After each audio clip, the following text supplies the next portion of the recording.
Good morning students. आज हम chapter 3 read करने जा रहे हैं।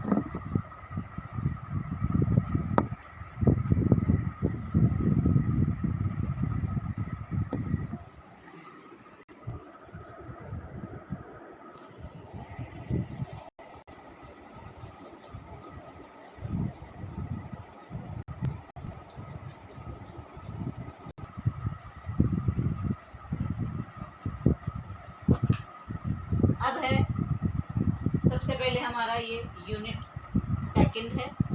ठीक है, फर्स्ट यूनिट में हमारा एक ही चैप्टर इतना बड़ा था कि उसे हमें काफ़ी समय लग गया पढ़ने में। फिर है जन पोषण तथा स्वास्थ्य, जन पोषण तथा स्वास्थ्य। फिर है इसमें इसकी प्रस्तावना। सबसे पहले चैप्टर की प्रस्तावना हम समझेंगे कि इसके किस प्रकार से हमें कैसे पढ़ना है। उसके बाद जन पोषण का अर्थ समझेंगे कि जन पोषण वास्तव में क्या होता है। फिर है थर्ड चैप्टर हमारा कुपोषण का अर्थ। वे पोषण तो हम समझ लेंगे, उसके बाद हम जानेंगे कि कुपोषण क्या होता है। फिर इसके प्रकार कि कुपोषण जो होता है वो कितने प्रकार का होता है। तो इस प्रकार से आज हमारे 3 टॉपिक हम इस वीडियो में क्लियर करने जा रहे हैं। उससे पहले हम एक बार अधिगम के उद्देश्य देख लेते हैं कि शिक्षण के अंतर्गत हम जो पढ़ेंगे इसके उद्देश्य क्या है।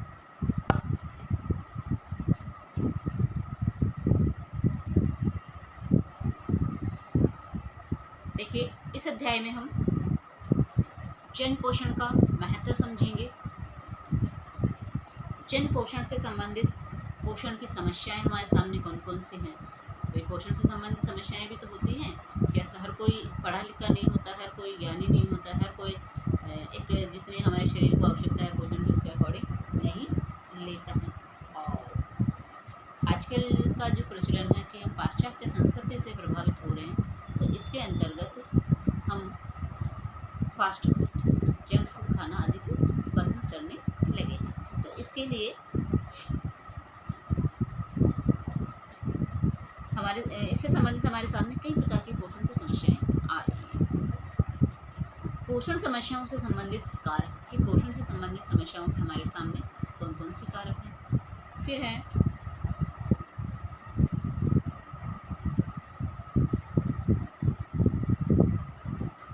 पोषण समस्याओं के समाधान हेतु कार्य नीतियों का वर्णन तथा महत्वपूर्ण पोषण संबंधी समस्याओं से निपटने के लिए चल रहे कार्यक्रमों की जानकारी। यानी सरकार द्वारा पोषण के लिए जो स्वास्थ्य योजनाएं जो चलाई गई हैं वो कौन कौन सी है।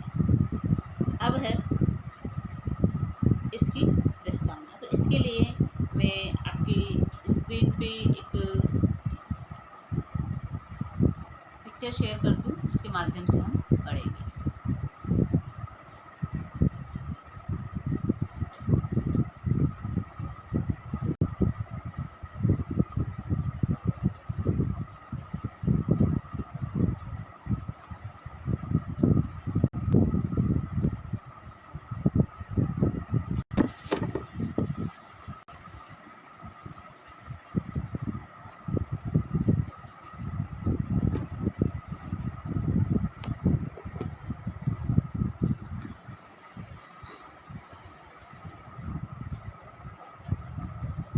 देखिए, पोषण क्या होता है, पोषण को हम समझने का प्रयास करेंगे। सबसे पहले हम समझेंगे इसकी प्रस्तावना। कक्षा 11वीं में हम पोषण, स्वास्थ्य, स्वच्छता तथा खुशहाली के विषय में पढ़ चुके हैं। इसके अतिरिक्त हम लोग स्वास्थ्य के लिए अच्छे पोषण के महत्व को भी समझते हैं।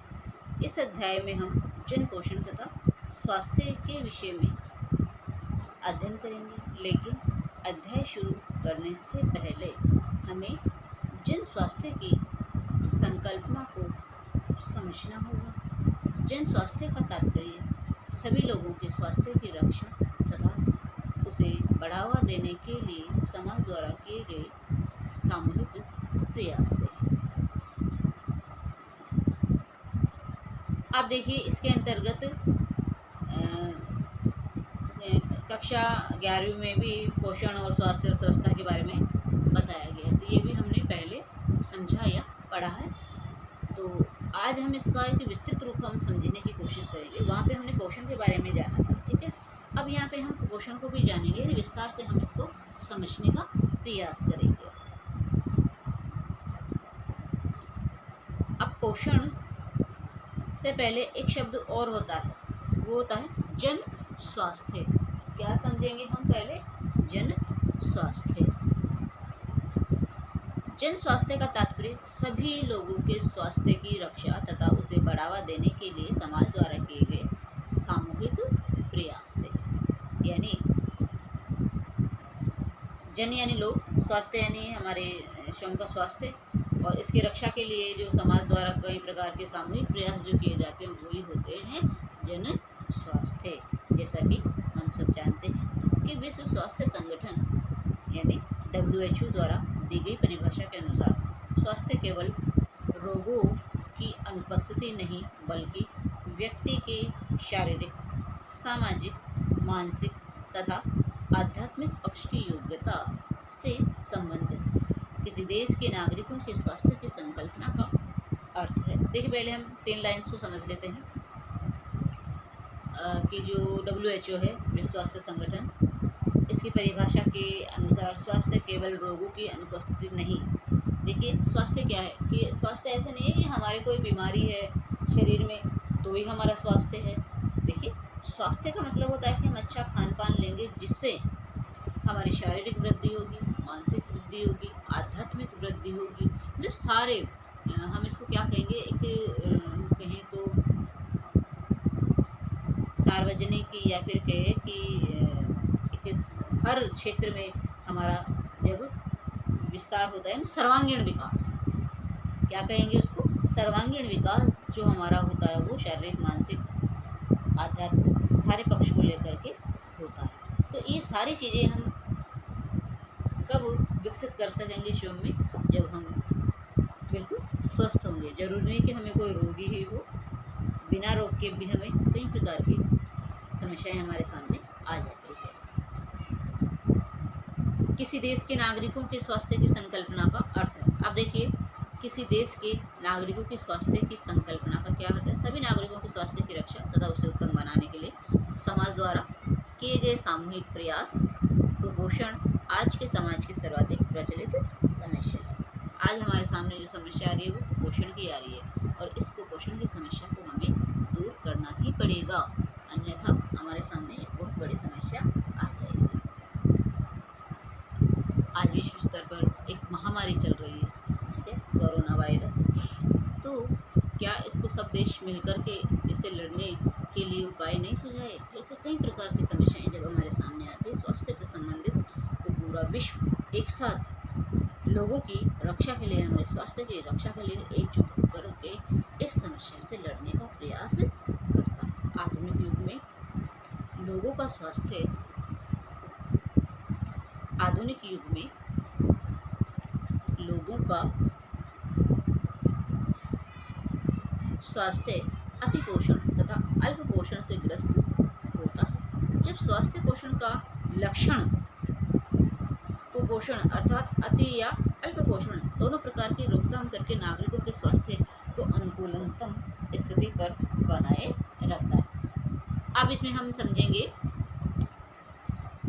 कि भाई जो कुपोषण होता है, अब ये कुपोषण क्या होता है? देखिए बच्चों, कुपोषण ये एक ही स्थिति में नहीं होता है कि हमने कम खाया इसलिए हम कुपोषित हो गए। कुपोषण दोनों रूपों में होता है। एक तो हम आवश्यकता से, हमारे शरीर को इतनी आवश्यकता ही नहीं है, फिर भी हम उससे ज़्यादा खाना खा रहे हैं, तो वो हमारे लिए हानिकारक है। यानी पोषण हमारा अति और अल्प दोनों प्रकार का पोषण ही हमारे लिए हानिकारक हो सकता है। इसलिए जितनी हमारे शरीर को आवश्यकता हो इस चीज़ की, उतना ही खाना हमें लेना चाहिए। यदि इससे अधिक मात्रा में यदि हम खाना लेते हैं तो हम बीमार हो सकते हैं। तो आइए दोनों की रोकथाम करके नागरिकों के स्वास्थ्य को अनुकूलतम स्थिति बनाए रखना है, ठीक है। और यह स्थिति कब बन सकती है? जब हम समझेंगे सबसे पहले कुपोषण का प्रकार। कुपोषण क्या होता है, सबसे पहले कुपोषण को समझ लेते हैं। शरीर की आवश्यकता अनुसार उचित तथा निश्चित मात्रा में पोषक तत्व न ग्रहण करना, यानी जितने हमारे शरीर की आवश्यकता अनुसार उचित तथा निश्चित मात्रा में, भाई जितने हमारे शरीर को जरूरत है उतने ही पोषक तत्व हम यदि ग्रहण करते हैं तो वो तो पोषण कहलाता है। और जितने हमारे शरीर को आवश्यकता नहीं है उससे ज़्यादा हम ले रहे हैं या कम ले रहे हैं तो इस स्थिति में हम किसके शिकार होते हैं, कुपोषण के शिकार होते हैं। अब देखिए इसको हम बड़े ध्यान से पढ़ना है, एक एक शब्द को यहाँ पे समझाया गया है। कु क्या समझाया गया है यहाँ पे, कु, ठीक है। कु का मतलब है बुरा, ठीक है, कु का मतलब यहाँ पे बुरा। अब दूसरा इसमें दिया है कुपोषण अर्थात बुरा पोषण, जिसे ग्रहण करने से व्यक्ति को उसकी शारीरिक आवश्यकताओं के अनुकूल पोषक तत्व नहीं मिलते हैं और वह अस्वस्थ हो जाता है, तो वो हमारा क्या कहलाएगा, कुपोषण, यानी बुरा प्रभाव जब हमारे शरीर पर, हमारे खान पान का हमारे शरीर पर बुरा प्रभाव पड़ता है तो इस अवस्था में हमारे द्वारा ग्रहण किया गया भोजन क्या कहलाएगा, कुपोषण कहलाएगा, क्योंकि वो हमारे शरीर को क्षति पहुंचा रहा है, नुकसान पहुंचा रहा है, हमें अस्वस्थ बना रहा है, रोगों से ग्रसित कर रहा है, इसलिए वो हमारे लिए कुपोषण है। अब हम जानेंगे कुपोषण के प्रकार, किन किन रूपों में कुपोषण हमारे सामने होता है। तो फर्स्ट है अत्यधिक पोषण। लो भाई, अत्यधिक पोषण कैसे, जब व्यक्ति शारीरिक आवश्यकताओं की पूर्ति के लिए एक निश्चित मात्रा में पोषक तत्वों से अधिक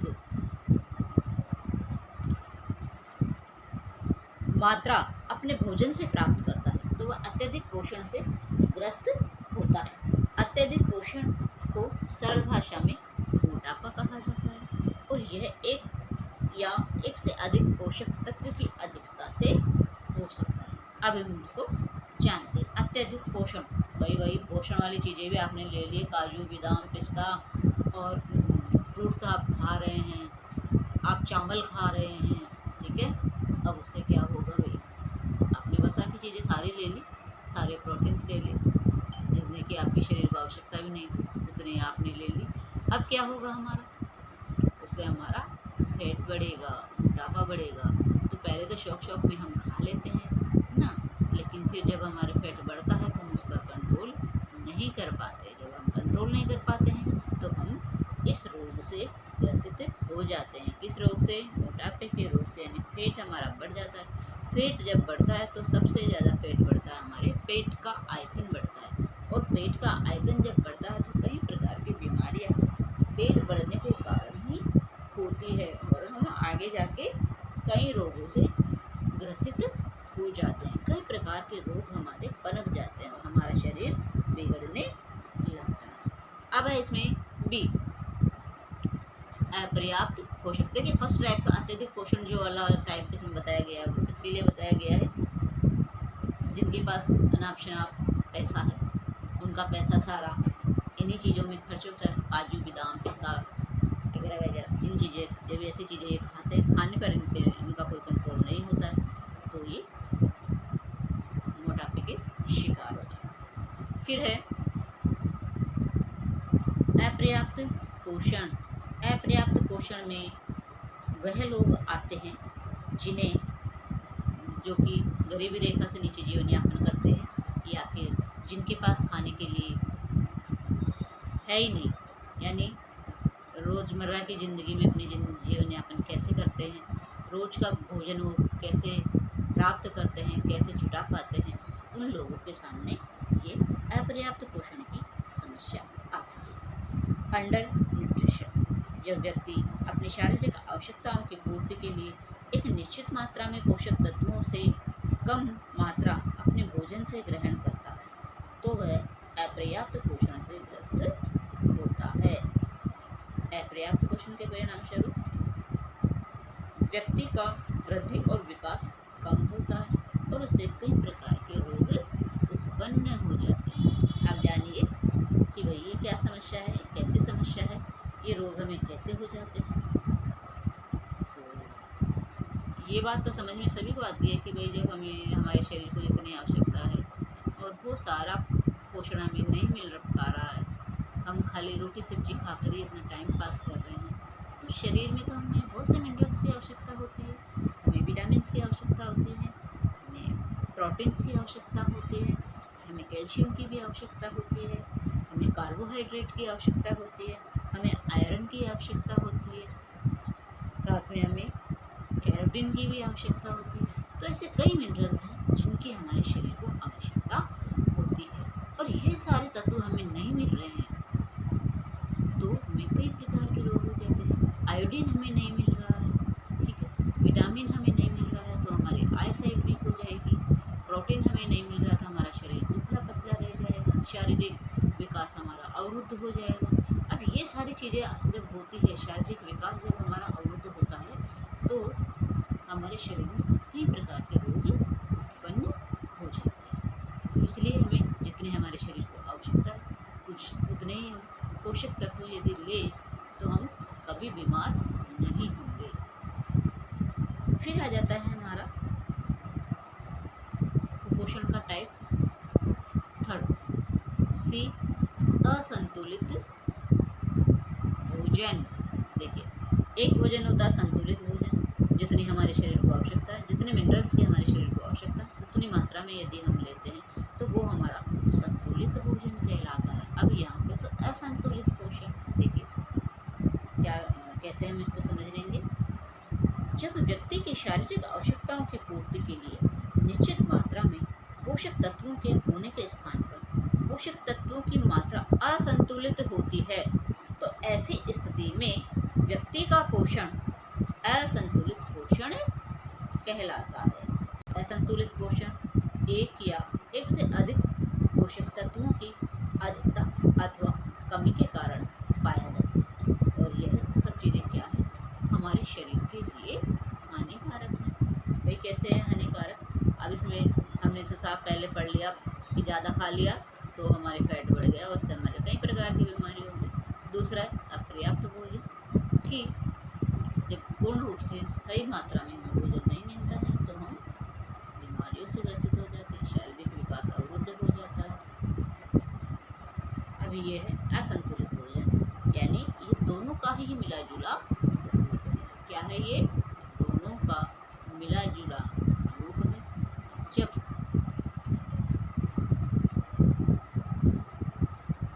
जितनी हमारे शरीर को आवश्यकता है उस निश्चित मात्रा में हम भोजन ग्रहण नहीं करते हैं, उसके स्थान पर हम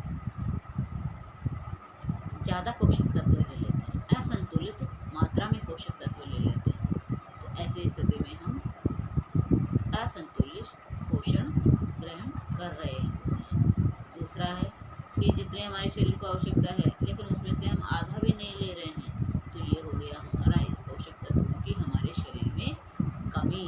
अब यानी दोनों का मिला जुला रूप कैसे हुआ, यानी अधिकता और कमी के कारण जो कुपोषण होता है वही हमारा असंतुलित पोषण कहलाता है।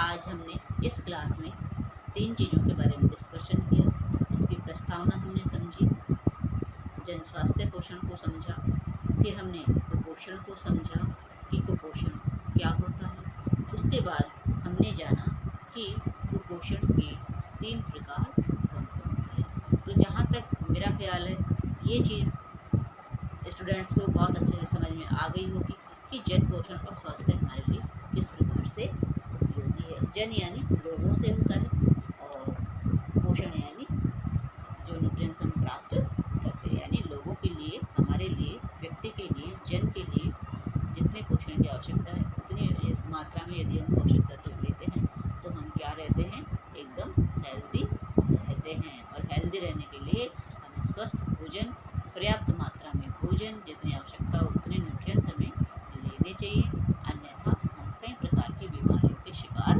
हो जाएंगे।